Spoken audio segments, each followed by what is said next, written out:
Assalamualaikum warahmatullahi wabarakatuh.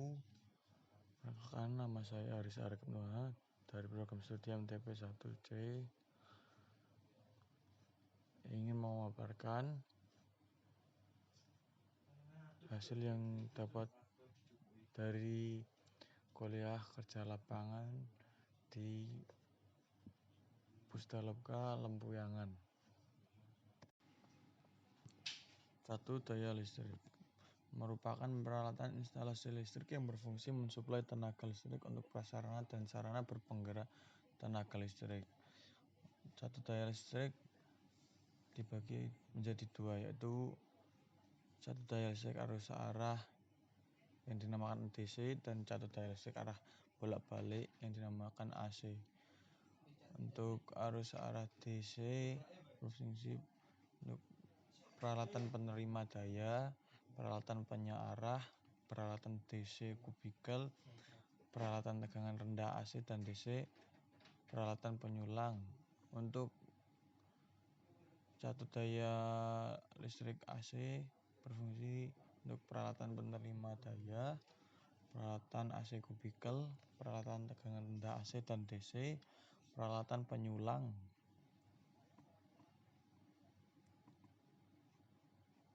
1 daya listrik DC berfungsi sebagai peralatan penerima daya, sebagai peralatan penyearah, peralatan DC kubikel, peralatan tegangan rendah AC dan DC, peralatan penyulang. 1 daya listrik DC diantaranya DC 750 volt, peralatan penerima dayanya panel penerima incoming, panel penurunan tegangan, dan panel distribusi. Dan satunya lagi, contohnya 1 daya listrik DC 1500 volt. Cara bekerjanya untuk penurun tegangan berupa trafo penyearah, receiver, dan trafo distribusi. Untuk DC 750 volt, penurunan tegangan pada sistem 1500 VDC akan menurunkan tegangan dari 20.000 VAC menjadi 1.200 VAC. Sedangkan pada sistem 750 VDC akan menurunkan tegangan dari 20.000 VAC menjadi 590 VAC. Panel distribusi berfungsi untuk mendistribusikan tegangan 20 kV ke masing-masing sub sesuai kebutuhan.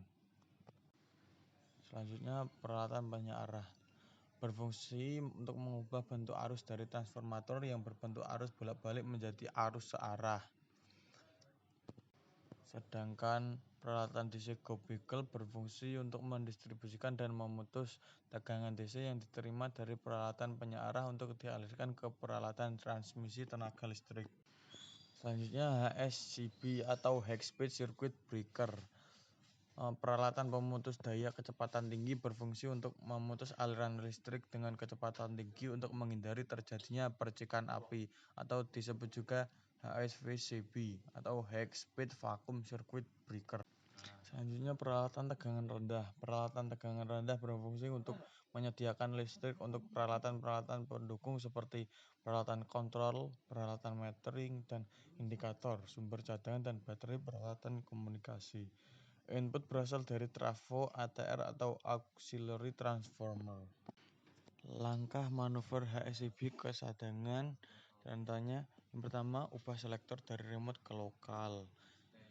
Pastikan arus 0A. Setelah itu tekan remote, tekan lokal, yes. Selanjutnya, meng-off-kan HSCB. Tekan tombol HSCB pada kubikel HSCB, tekan tombol off, lalu yes. Sedangkan selanjutnya, meng-on-kan DS bypass. Tekan gambar DS, pilih O, pilih yes. Selanjutnya, meng-on-kan HSCB standby. Tekan gambar HSCB, pilih on, lalu yes. Selanjutnya, langkah mengeluarkan HSCB dari kubikel diantaranya, yang pertama, tekan tombol manuver trip, geser tuas pengunci. Selanjutnya, keluarkan HSCB dengan handle, putar berlawanan arah jarum jam. Selanjutnya, putar hingga indikasi tanda panah warna hijau terlihat. Dengan handle, putar tutup pengunci hingga tanda checklist tidak terlihat. Off-kan tegangan kontrol 110 VDC. Selanjutnya buka pengunci extension kabel dengan menekan tuas pengunci ke bawah. Arahkan tuas pengunci ke dalam untuk membuka kunci terdahulu HSCB, keluarkan HSCB. Dan untuk langkah memasukkan HSCB kembali, arahkan tuas pengunci keluar untuk mengunci troli HSCB. Pasang kabel extension pada HSCB, putar tutup pengunci hingga terlihat tanda checklist memasukkan HSCB. Putar handle searah jarum jam. Putar hingga indikasi panah warna merah terlihat. Geser tuas pengunci ke kanan. Jika pengunci pintu sudah dilakukan semua, jangan lupa untuk meng-on-kan kembali tegangan kontrol di MCB, Q72 dan Q90C. Untuk langkah mengembalikan manuver HSCB, meng-off-kan HSCB standby. Selanjutnya meng-off-kan DS bypass dan meng-on-kan HSCB. Setelah itu mengembalikan posisi selektor. Setelah itu kita beralih ke lapangan untuk melaporkan tentang elektrivitas KRL Yogyakarta ke Solo.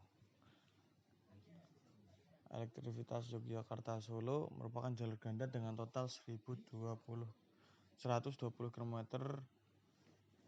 menggunakan simpel catenary, tegangan 1500 VDC standar Jepang, terdiri dari 8 gardu substation DC, disuplai dari 5 gardu induk PLN, kapasitas masing-masing gardu sebesar 4500 kVA, dan salah satu gardunya terdapat di Lempuyangan sebagai objek KKL saya.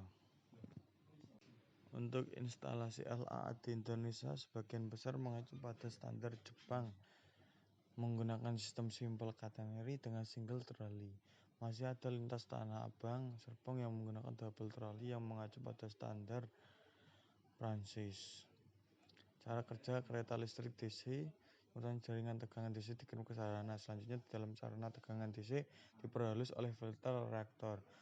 Selanjutnya tegangan diubah menjadi tegangan AC 3 pas.